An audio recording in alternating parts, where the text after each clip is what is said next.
ঈদ মানে আনন্দ উৎসব, আর এবারের ঈদে আনন্দ উৎসবের সঙ্গে যুক্ত হচ্ছে রোমাঞ্চ। কারণ প্রেম ভালোবাসার বাইরে গিয়ে ভয় ভীতি আর রোমাঞ্চের গল্প নিয়ে আসছে জিন 3। আর জিন 3 এর সেই ভয় ভীতির গল্প আমাদের সঙ্গে আজকে শেয়ার করবেন সুপার ট্যালেন্টেড সুপার চার্মিং অভিনেতা সজল নূর। ঈদ মোবারক ভাইয়া। ঈদ মোবারক। আচ্ছা, ঈদের দিন আজকে আমরা আপনার বাসায় হানা দিয়েছি। আমি জানি অনেক ব্যস্ত আছেন, আপনার ফিল্ম চলছে হলগুলোতে। প্রথমেই জানতে চাইবো ঈদের দিন কেমন কাটছে? আলহামদুলিল্লাহ, খুব ভালো। প্রথমত আসলে ঈদের ছবি নিয়ে এক রকমের একটা এক্সাইটমেন্ট, এবং এবার ঈদে অনেক ভালো ভালো ছবি এসছে, এবং সবগুলো ছবিকে আমার পক্ষ থেকে অনেক অনেক শুভকামনা। প্লাস যে এত সুন্দর করে একজন মানুষ কথা বলছে ঈদের দিনটাতে, এত সুন্দরভাবে নিজেকে প্রেজেন্ট করতে পারে, এবং এত সুন্দরভাবে আরেকজনকে অনেক বিশেষণ দিয়ে কথা বলতে পারে, এমন একজনের সঙ্গে আড্ডা দিতে পেরে ভীষণ ভালো লাগছে। এই যে এখন অনেক বড় হয়ে গেছেন, ঈদ নিয়ে আমরা যতটুকু শুনি, ঈদ নিয়ে যখন বয়স বাড়তে থাকে এক্সাইটমেন্ট কমতে থাকে, আপনার সাথেও কি সেটা হয়? না, শুধু না, হ্যাঁ, এক্সাইটমেন্ট কমে না আমার কখনো, মানে ঈদের স্পেশালি। এখন আরও একটা বিষয় অ্যাড হয়, সেটা হচ্ছে ফ্যামিলির ক্লোজেস্ট অনেকে আছে যারা আসলে দেশের বাইরে থাকে। দেখা যায় এই স্পেশাল সময়গুলোতে একসঙ্গে হওয়া হয়। আপা বাইরে থাকেন, ভাগ্নি ভাগনা ওরা বড় হয়ে গেছে, ভাইয়া বাইরে। তো দেখা যায় যে সবাই যখন এরকম একসঙ্গে হয় সময়গুলোতে, তো এক্সাইটমেন্ট কমে না আসলে, এবং প্রতিবারই আসলে এত সুন্দর সুন্দর কিছু মেমোরিজ তৈরি হয়। আমাদের বছর খুব সুন্দরভাবে ওই মেমোরিজ নিয়ে আমরা পাড়ি দিয়ে ফেলতে পারি। আর ছোটবেলার ঈদ আর এখনের ঈদের যদি পার্থক্যটা জানি। ও, সেটা তো বিশাল। তখনের বিষয়টা ছিল একেবারে আলাদা। আমার বেড়ে ওঠাটা আসলে পুরান ঢাকায়, তো নানার বাসায় আসলে একটা জার্নি হতোই আমাদের ঈদের দিন সকালে। নানার পা ছুঁয়ে সালাম করা, আমরা কাজিন ছিলাম মনে হয় তখন 13-14 জন, এবং আমরা সবাই চলে যেতাম নামাজটা পড়ার পর। আমরা সবাই এরকম লাইন করে দাঁড়াতাম, বড় থেকে ছোট। এবং এটাও মনে আছে যে আমরা শুরুতে পেতাম হচ্ছে 5 টাকা পেতাম, তো সেটা আস্তে আস্তে বড় হয়ে আমরা মনে হয় 20 টাকা পর্যন্ত যেতে পেরেছিলাম। তো তারপর কি সালামি দেওয়ার বয়স হয়ে গেছে? হ্যাঁ, তারপরে তো ওই যে এরপরে যারা আসলো তারা আসলে যেটা নিতাম সেটা থেকে আরও বেশি নিয়ে যেত এই প্র্যাকটিস। কিন্তু ওই ওই ওই বিষয়টা খুব ইন্টারেস্টিং, এখনও খুব বেশি। আমরা সবাই যখনই ঈদের সময় এখনও একসঙ্গে হওয়া হয়, এবং সবাই এটা রিকল করি যে নানা তো এখন বেঁচে নেই, কিন্তু সেই সময়টা খুব সুন্দর ছিল। সিনেমা তো রিলিজ হলো, হল ভিজিটও অবশ্যই করবেন। তো সিনেমার ব্যস্ততার বাইরে গিয়ে ব্যক্তিগত সজল নূরের ঈদ প্ল্যান কি? অনেক কিছু, মানে আমার আসলে অনেকগুলো সার্কেল। একটা কলেজের আছে, একটা স্কুলের আছে, একটা ইউনিভার্সিটির আছে, একটা মিডিয়ার খুব ক্লোজ এন্ড সার্কেল আছে আমার। তো দেখা যায় সবারই আসলে বিভিন্ন সময় বিভিন্ন রকমের প্ল্যান করা থাকে যে আচ্ছা আজকের দিনটা ওদের, কালকের দিনটা ওদের, পরশুর দিনটা ওদের। প্লাস হচ্ছে ফ্যামিলির যারা আছে, যেমন কাজিন থেকে শুরু করে আমরা আসলে সবাই খুব একান্নবর্তী পরিবার বলতে পারবো না, কিন্তু আমরা খুবই স্ট্রংলি কানেক্টেড। এবার তাহলে একটু সিনেমার দিকে যাই।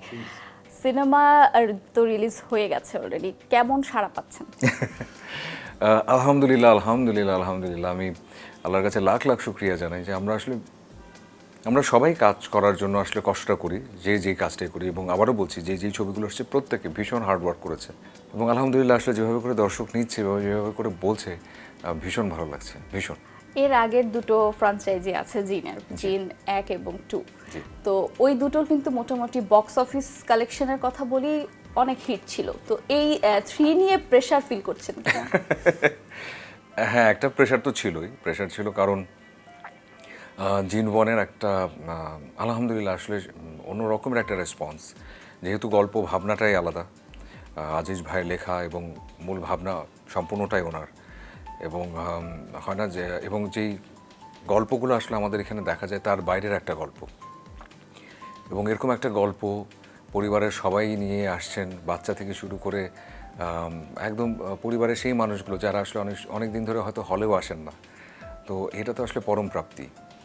আর প্রেশারটা হচ্ছে এটাই যে আসলে যারা এভাবে করে হলে আসছেন, যারা কিনা আসলে এর আগের ছবিগুলোকে ভালোবেসেছেন, যেন তাদের কাছে তাদের মতো করে তাদের পছন্দের একটা জায়গায় একটা ছবি আমরা নিয়ে আসতে পারি, সেই চেষ্টাটা আমাদের সবার ছিল। এই যে সিনিয়র থেকে শুরু করে আপনারা যারা সমকালীন কাজে একসাথে করতেন, এতগুলো গুণী অভিনেতা অভিনেত্রী যখন একটা সিনেমা আপনারা চুক্তিবদ্ধ হলেন এবং কাজ করছিলেন, সেই অভিজ্ঞতাটা একটু জানবো। এটা যেমন পরম প্রাপ্তি তেমন পরম প্রেশার। আমি একটা জিনিস খুব স্ট্রংলি বিশ্বাস করি, আসলে যারা যেই মাধ্যমের সাথে জড়িত তারা এই কাজটাকে আরও বেশি ভালো বোঝেন। দর্শকদের চোখে একরকমের ভালো লাগা মন্দ লাগা সেটা একরকম, কিন্তু যারা আসলে এই যে এই সাধনাটুকুই করে যাচ্ছেন, তানিয়া আপা, নাদের চৌধুরী, নাদের ভাই, প্লাস আমাদের এখানে এলাহি চরিত্রটা যিনি করেছেন, ইভেন ইমরান যে চরিত্র করেছেন, জেসমিন আপা ছিলেন, এমন অনেক আর্টিস্ট যারা কিনা আসলে দীর্ঘদিন এখানে কাজ করে নিজেদেরকে আসলে এমনভাবে শানিত করেছেন যে তাদের চোখ ফাঁকি দেওয়ার কিছু নেই। তাদের চোখে ছোট একটা ভুলও খুব সুন্দরভাবে ধরা পড়ে, এবং তারাই যখন মিলে একসঙ্গে আমরা একসঙ্গে কাজ করছি এবং একই ফ্রেমের সবাই, এবং এখানে কিন্তু অনেক দৃশ্যে আমরা একসঙ্গে সবাই, এবং কেউ কারো কাজের জায়গা থেকে আসলে ছাড় দেয় না, দিবে না, এবং দেওয়া উচিতও না। সেটা যেমন একটা প্রেশার, তেমনি আবার একটা এনকারেজমেন্ট, যে সবাই আসলে ভীষণ অ্যালার্ট থাকে যে যে যার শটটা যেন একদম প্রপারলি দেয় এবং ভুলটা যেন না হয়, এবং যতটুকু পারা যায় তার চাইতেও যেন একটু বেটার কিছু করা যায়। ইভেন আরও অনেক বড় প্লাস থাকে যে কোনো একটা ভুল কিংবা কোনো একটা ডায়লগ হয়তো স্ক্যান আমরা একরকম করে করলাম, যখন সিনিয়র আর্টিস্ট, বিশেষ করে আমি এটা খুব বেশি পাই, দেখা যায় হয়তো তানিয়া আপা পাশ থেকে বলে দিচ্ছেন, সজল এটা এরকম এরকম না হয়, এরকম এরকম হলে ভালো, কিংবা নাদের ভাই বলে দিচ্ছেন, সজল ওটা ওরকম হলে ভালো। তো এর চাইতে বড় হেল্প আর কি হতে পারে? এবং তাদের কাছ থেকে যখন আসলে কোনো একটা কাজের প্রশংসা আসে, কিংবা একটা শট ভালো হওয়ার পরে দেখা গেল তানিয়া আপা তালি দিচ্ছিলেন, তো সেটা তো বিশাল বিষয়। তো এরকমই অনেক ইনসিডেন্টসের ভিতর দিয়ে আমরা যাচ্ছিলাম, এবং আমরা আসলে সবাই এইভাবে একসঙ্গে সবাই সবার সঙ্গে ছিলাম। এবং হয় না, যার যেটা ভুল কিংবা যার যেটা ভালো হচ্ছে সেটা নিয়েও আমরা এত বেশি কথা বলতাম যে চেষ্টাই করতাম যে যে যেন সবাই একদম যার জায়গা থেকে একটু ভালোভাবে ভালো করতে পারি। বাংলাদেশের প্রেক্ষাপটে তো আসলে ভৌতিক সিনেমাগুলো শ্যুট করাটা অনেকটা বেশি চ্যালেঞ্জিং। তো ডিউরিং দ্য শ্যুট আপনাদের আর কি কি ফেস করা লেগেছে? ক্লাইম্যাক্স সিনের কথা যদি বলি, একটু লম্বা সিন, এবং এই সিন করতে আমাদের রাত থেকে ভোর হয়ে যেত, ভোর থেকে রাত হয়ে যেত, এবং আবার ওখানে ওই জোনে আরও কিছু সিন ছিল। তো আমরা যেটা হতো, ওই স্পট পর্যন্ত যাওয়াটা একটু ডিফিকাল্ট ছিল। যেমন আমাদেরকে প্রায় পায়ে হেঁটে যেতে হতো প্রায় 2-3 কিলো ওই স্পটটা, কারণটা একদম স্পেসিফিক একটা বট গাছের নিচে শ্যুট। এর মধ্যে একটা বিষয় বলে রাখি যে আমরা ওখানে যাবার পর শুনেছিলাম যে ওটা হন্টেড, রিয়েল হন্টেড প্লেস। ওখানে শুনেছি যে একটা মেয়ে সুইসাইড করেছিল ওখানে, তারপর থেকে ওই জায়গায় খুব একটা কেউ যায় না। তো ওখানে যাবার পর সবাই একটু তটস্থ ছিল, বিশেষ করে মেয়েরা যারা ছিল তাদের অনেকের কাছে রসুন থাকতো, লোহা থাকতো, যাতে করে কোনো বিপদ না হয়।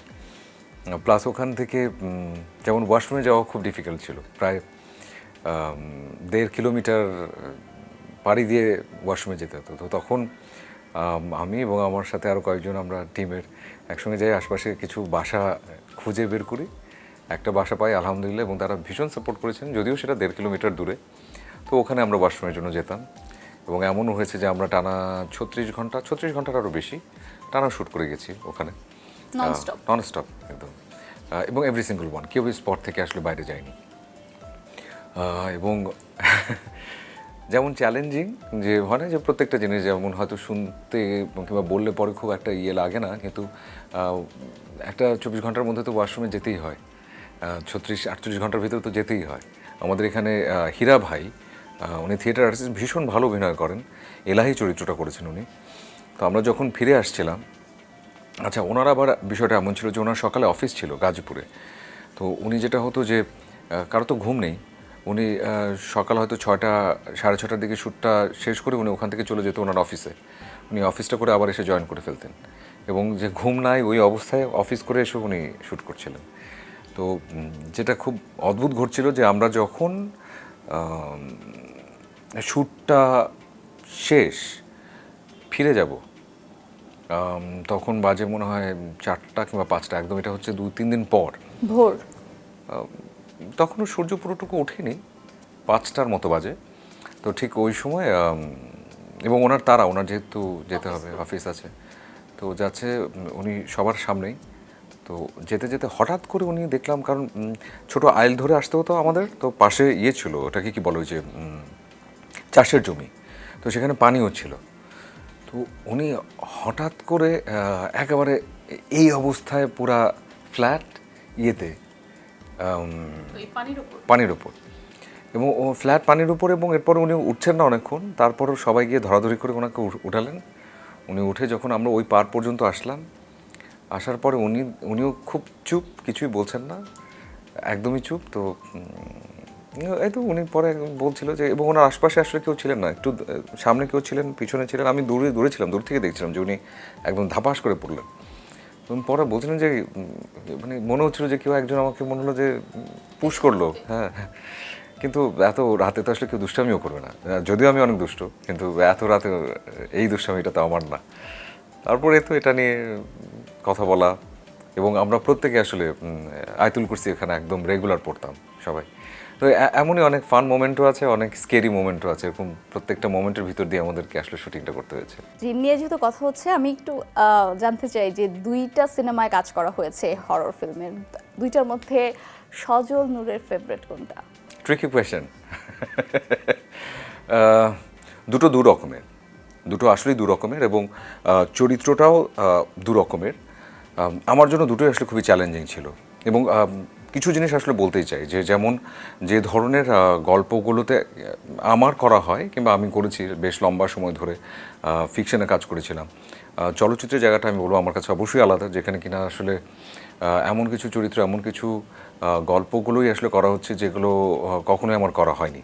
সেই ধারাবাহিকতাই আসলে জিন ওয়ান কিংবা সেই সব দিন কিংবা এর আগে রান আউট এসছে, এবং এই বিশেষ করে যদি জিনের সিরিজের কথা বলি, এখানে কিন্তু খুব টিপিক্যাল সিনগুলো হয় না, রোম্যান্টিক সিন কিংবা শুধুমাত্র কিছু অ্যাকশন সিন তেমন কিন্তু না। এখানে আসলে এমন কিছু সিন থাকে যে সিনগুলো করা আসলে ডিফিকাল্ট। হয় না যে আপনাকে একা একা অনেক কিছু করতে হবে, একা একা আপনাকে অভিনয় করতে হবে। ধরুন আপনার হাতটা এরকম একজন ধরে রেখেছে, আপনার মনে হচ্ছে কিন্তু আপনাকে কেউ ধরে রাখেনি, কিন্তু আপনাকে ফিল করাতে হবে যে আপনাকে কেউ ধরে রেখেছে। আপনাকে সেই রিয়াকশানটা দিতে হবে যে আপনি আসলে সেই অবস্থার মধ্যে আছেন, যে অবস্থায় আসলে আপনি অসহায়। এবং হল ভর্তি মানুষের সামনে প্রিটেন্ড করতে হবে আমি একা, খুব ভয় পাচ্ছি। এবং আপনার উপর দিয়ে ঝড় যাচ্ছে। তো এই সিনগুলো অবশ্যই ডিফিকাল্ট, অনেক চ্যালেঞ্জিং। তো এটা দুটোতেই আছে। যদি এবারের কথা বলি, এবার আসলে খাটনির জায়গাটা অনেক বেশি ছিল, কারণ এবার এমন কিছু দৃশ্য আছে, এমন কিছু গল্পের প্রয়োজনেই দৃশ্যগুলো এসছে, যেগুলো করবার সময় আমাদের অনেক বেশি ডিফিকাল্টিসের ভিতর দিয়ে যেতে হয়েছে, অনেক চ্যালেঞ্জের ভিতর দিয়ে যেতে হয়েছে। তেমনি সিনগুলো সুন্দর, মানে প্রপারলি করতে পারলে নিজেরা যেমন একটা ভালো লাগে, একটা তৃপ্তির জায়গা তৈরি হয়, তখন মনে হয় এটা দর্শকদের সামনে আসলে দর্শকদেরও হয়তো সেই ভালো লাগার জায়গাটুকু নেবে। ভালো লাগার জায়গা থেকেই আরেকটা প্রশ্ন করব, সেটা হচ্ছে দুটো সিনেমায় দুটো অভিনেত্রীকে আমরা পেয়েছি, দুজনই ভীষণ সুন্দরী, ভীষণ ট্যালেন্টেড, কিন্তু ভূত হিসেবে কে বেটার ছিল, পূজা নাকি নুসরাত ফারিয়া? Tricky question. এটা খুবই ট্রিকি কোয়েশ্চেন। আমি একজনের নাম চাই। দুজন একেবারে সত্যি বলছি বিষয়টা, যে কোনো ব্যক্তিগত পছন্দ অপছন্দের জায়গা থেকে না, কিংবা প্রফেশনাল জায়গা থেকেও না, আসলে গল্প দুটো আলাদা এবং চরিত্রের জায়গাগুলোও আলাদা, এবং দুজনের খুব কমন গ্রাউন্ড বলতে পারি যে দুজনই ভীষণ পরিশ্রমী, ভীষণ মানে ভীষণ রকম। যেহেতু এই গল্পগুলো আসলে খুব আট পৌরে গল্প না, খুব চেনা জানা গল্প না, আবারও বলছি যে এমন দৃশ্য না যে দৃশ্যগুলো আসলে রেগুলার আমাদের করা হয়, এমন দৃশ্য না, এবং ভীষণ পরিশ্রম হয়, ভীষণ এনার্জি যায়। এবং আবারও বলছি, এখানে আসলে যেহেতু জিন কিংবা হরর একটা গল্প, এখানে আসলে রাতের কাজ হবেই, আবার এখানে দিনের কাজ নেই সেটাও না, দিনের কাজও আছে। তো একসঙ্গে সব মিলে আসলে একটা অনেক বড় প্রেশারের ভিতর দিয়ে আসলে সবাই যায়। দুজনই আসলে অসাধারণ, একেবারে অসাধারণ। এবং যদি আবার আমি আমার পছন্দের জায়গা থেকে বলি, তাহলে বলবো যে ফারিয়া, ওকে আপনারা এখন যেমন যেই গানগুলোতে দেখতে পাচ্ছেন, ও মাশাআল্লাহ এই জায়গাগুলোতে এত অসাধারণ, এত সুন্দরভাবে নিজেকে প্রেজেন্ট করতে পারে এবং এত সুন্দরভাবে আসলে স্টেপসগুলো ক্রিয়েট করতে পারে, দেখলে মনে হয় যে যেন স্টেপসগুলো যেন ওর জন্যই তৈরি করা। আবার পূজা হচ্ছে আবার এমন একজন যে কিনা এত অসাধারণভাবে সংলাপ বলতে পারেন, এত অসাধারণভাবে আসলে একটা সিনকে হোল্ড করতে পারেন, সেটাও আসলে মানে তারিফ করার মতো। তো কম্প্যারিজন করতে পারছি না, কিন্তু দুজনই দুজনের জায়গায় ভীষণ ট্যালেন্টেড। ভূত সেরা কে, পূজা নাকি নুসরাত ফারিয়া? এটা বরং দর্শকদের উপর ছেড়ে দেই, কারণ দর্শকরা এটা অনেক বেশি ভালো বলতে পারবেন যে ভূত কিংবা জিনিস হিসেবে কাকে তাদের কাছে বেশি ভালো লাগছে। কিন্তু আমি আবারও একটা জিনিস বলবো যে আসলে কাউকে ফেলা যাবে না, দুজনই ভীষণ রকমের ভালো করেছে, ভীষণ। ওকে, আমরা নেক্সট সিনেমায় কবে পাচ্ছি আপনাকে, বা কোন প্রজেক্ট নিয়ে কাজ হচ্ছে, নেক্সট প্ল্যান কি, সেটা সম্পর্কে জানবো এবার। যদি আল্লাহ সহায় হন, সব কিছু ঠিকঠাক থাকে, তাহলে হয়তো কুরবানিদের জন্য আবার আসবো ইনশাল্লাহ।